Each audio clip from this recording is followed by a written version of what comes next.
ये बताइएगा कि थोड़ा सा जो आज कुछ सुना है हुकूमत ने कंसिडर किया है कि कुछ ऑप्शंस हैं जिन पे वो काम करेंगे यही फ्यूल बचाने के लिए, जिस तरह वर्क फ्रॉम होम का ऑप्शन है, शायद छुट्टी आप कम करने लगे। एक पहले तो जो सैटरडे की छुट्टी थी उसको आपने बहाल कर दिया। काबीना में कंसिडर होने थे, मुझे मैं तो इल्म नहीं है कि काबीना में हुए नहीं। हमने रिकमेंडेशन बना के दी थी, 9 रिकमेंडेशंस थी। सर कुछ बताए ना क्या मैं बता नहीं सकूंगा, मुझे नहीं पता काबीना ने अगर फैसला कर दिया। आप सर ब्रेनस्टॉर्मिंग किन रिकमेंडेशंस पे? हम तो ब्रेनस्टॉर्मिंग यही थी कि आप एक तो ये नॉर्मल रिकमेंडेशंस होती हैं कि आप मार्केट्स और ये शादी घर वगैरह इनका टाइम 10 बजे पे लिमिट कर दें। ठीक है। दूसरा ये था कि सैटरडे की छुट्टी जो है वो कर दें। तीसरी हमारी रिकमेंडेशन ये थी कि आप मजीद भी एक दिन वफाक में हर एम्प्लॉई को डिस्क्रिप्शन दे दें, सुपरवाइजरी ऑफिसर को, कि वो वर्क एट होम कर ले। यानी उससे भी आपका 4 दिन पे आपका वर्क वीक फिजिकली आ जाएगा, एक दिन वो हो जाए। इसके अलावा स्ट्रीट लाइटिंग का था, उसको 50% कर दें। जो पेट्रोल के कोटाज हैं उनको 1/3 रिड्यूस कर दें गवर्नमेंट ऑफिशियल्स के लिए। बस तकरीबन इसी किस्म की रिकमेंडेशन थी। मुझे एक दो और भी थी, अब याद नहीं है। सर जो हमारे गवर्नमेंट ऑफिसेज हैं उनके अंदर तो अभी भी सारा काम फाइल्स पे होता है, कंप्यूटर्स आधे लोगों के पास होते नहीं है, जो होते भी हैं तो फाइल्स की थदियां ऊपर नीचे जा रही होती है। कैसे आप लोग वर्क फ्रॉम होम करेंगे? देखिए वो इसीलिए डिस्क्रिप्शन दे दी ना ऑफिसर को कि वो अगर उसके पास 10 लोग काम कर रहे हैं, 2-3 ऑफिस चल रहे हैं, तो वो एक ऑफिस को बंद कर सकता है एक दिन। उन्हें कोई ऐसा टास्क दे दी जो घर से कर ले। वैसे ही उन्होंने काम नहीं करना। बहुत से ये भी एक राय है कि हुकूमत अगर 4 दिन चले तो शायद ज्यादा एफिशिएंट हो जाती है। चले सर ये फिर करके देख लें। नहीं, मैं इसको ट्राई करना चाहिए। दुनिया कर रही है कि 4 दिन हुकूमत चले। जैसे अब फ्रांस में जो स्कूल है 4 दिन कर दिए उन्होंने। बच्चे 4 दिन जाते हैं, मंडे ट्यूसडे जाते हैं, बुध को छुट्टी हो जाती है, फिर थर्सडे फ्राइडे। अच्छा सर, तो आपका ख्याल है कि इससे शायद आपके सरकारी मेरा ज़ाती ख्याल है कि गवर्नमेंट ज्यादा एफिशिएंट हो जाएगी अगर आप ये कर दें। गवर्नमेंट जब आप कहते हैं सर तो आपका मतलब सिर्फ क्या काबीना से या जो ब्यूरोक्रेट्स हैं उनका भी आप जिक्र करें? 24 घंटे काम करती है काबीना, तो शहबाज साहब की काबीना 24 घंटे काम करती है। नींद का कोठा चाहिए अब। हाँ सर, आप तो एक दिन आप अनाउंस करते हैं कि हमने पेट्रोल जो है उसका इस्तेमाल कम करना है और उसके बाद सारी कैबिनेट लाहौर चली जाती है मीटिंग करने। खुला तजाद नहीं है? नहीं, वो कुछ लोग लाहौर में ही थे, यहाँ से हम 4 लोग गए थे, एक ही गाड़ी में गए, यकीन करें। मैं आपको सबूत भी मुहैया कर दूंगा। सानू की पता तो यहाँ से मिफ्ता इस्माइल साहब, मैं, मरीम और ज़ेब और डॉक्टर मुसद्दिक साहब एक गाड़ी में यहाँ से लाहौर गए। नहीं तो सर इसका मतलब ये है कि बाकी कैबिनेट मेंबर्स वो भी अपनी जाती गाड़ी में, वो भी हुकूमत की गाड़ी नहीं थी। सर पर पेट्रोल तो हम बाहर से मंगवाते हैं ना, डॉलर्स की कमी है। जी बिल्कुल, मैं माजरत चाहता हूँ, अब नहीं करेंगे लाहौर में मीटिंग। जी sir, I hope so, that's a promise. Sir grand dialogue का फिर जिक्र किया शहबाज शरीफ साहब ने, अब थोड़ी सी सियासी गुफ्तगू भी।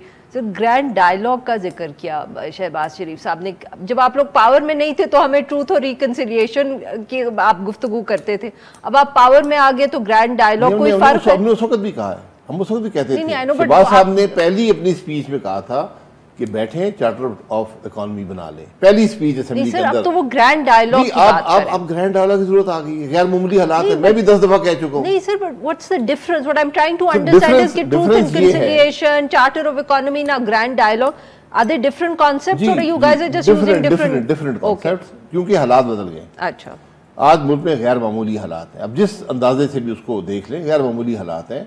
आपकी इकॉनमी को देख लें, आपकी बैरूनी ताल्लुकात देख लें, आपकी सिक्योरिटी सिचुएशन है, आपकी मुल्क की सियासत देख लें, गैर मामूली हालात है। इसके लिए ये हमारी राय है।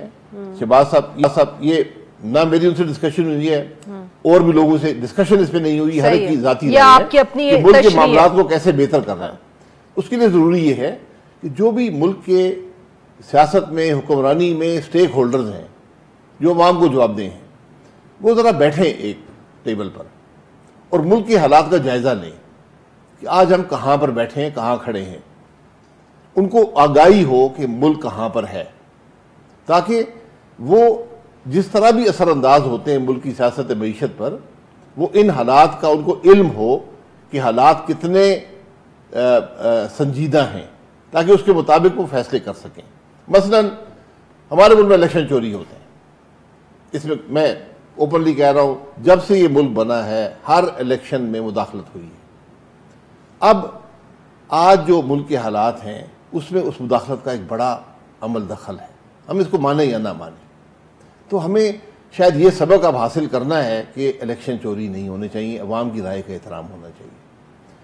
दूसरी बात ये है, मैं ये चंद मिसालें आपको दे रहा हूं, इससे बढ़कर हैं। मैं मसलन अदालतों के फैसले हैं, हमारे मुल्क की सियासत, हमारे मुल्क की मईशत पर बेपनाह असर होता है उनका।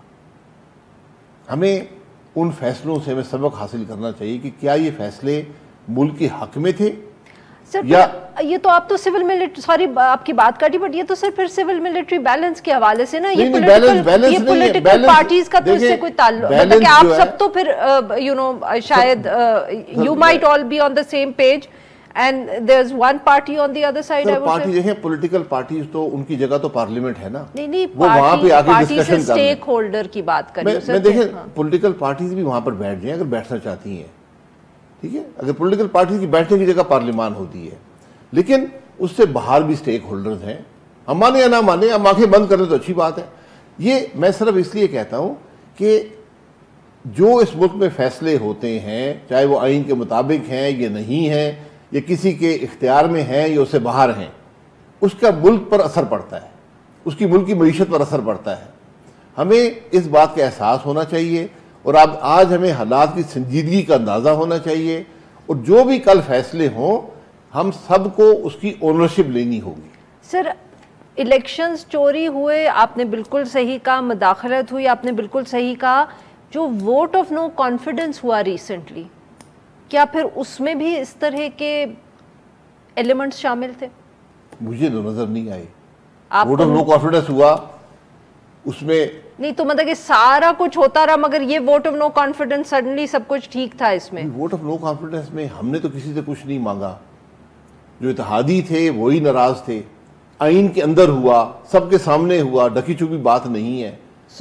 पहले गलत होता रहा, ये ठीक था। इलेक्शन आपके सामने चोरी हुए हैं, पूरे पाकिस्तान के इलेक्शन चोरी हुए हैं। हुकूमत एक हाइब्रिड सिस्टम बना, मैं ये कह रहा हूँ ना, हमने एक्सपेरिमेंट की है ना, हमने हाइब्रिड निजाम बनाया ओपनली। सर वो अगले जिनको निकाला ना इस वोट ऑफ नो कॉन्फिडेंस है, वो भी तो वही इल्जाम लगाते हैं जो आप इलेक्शन चोरी पे लगाते हैं। वो कहते हैं कि जो कुछ कुव्वतें थी उन्होंने उनकी हुकूमत को घर भेजा। तो वो ये मानते हैं चोरीशुदा इलेक्शन में आए थे, वो ये मानते हैं कि हम सिलेक्टेड थे, वो ये मानते हैं कि हमने हाइब्रिड निजाम चलाया। सर वो तो ये नहीं मानेंगे ना, जैसे आप नहीं मानते कि 90 का इलेक्शन चोरी हुआ था, पीपीपी कहती है 90 का चोरी हुआ। आज भी कहता हूँ सारे इलेक्शन में मुदाखलत हुई है, तो वही तो बात है ना सर।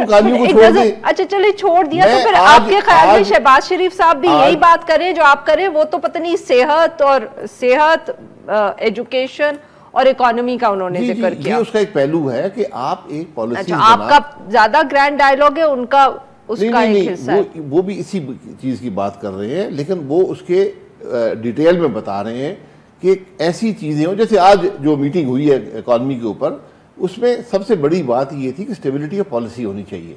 जब इन्वेस्टर आता है वो ये देखता है, एक हुकूमत फैसला करती है, एग्रीमेंट साइन करती है, अगली आदमी को कहती है सब चोर थे, सब चोर थे, और जो इन्वेस्ट करता है उसको भी अंदर कर देते हैं, उसमें भी मुकदमे बना देते हैं, उसकी भी हद तक होती है। 4 साल बाद पता चलता है कि वही जो मायदे थे वही मुल्क को बचा रहे हैं।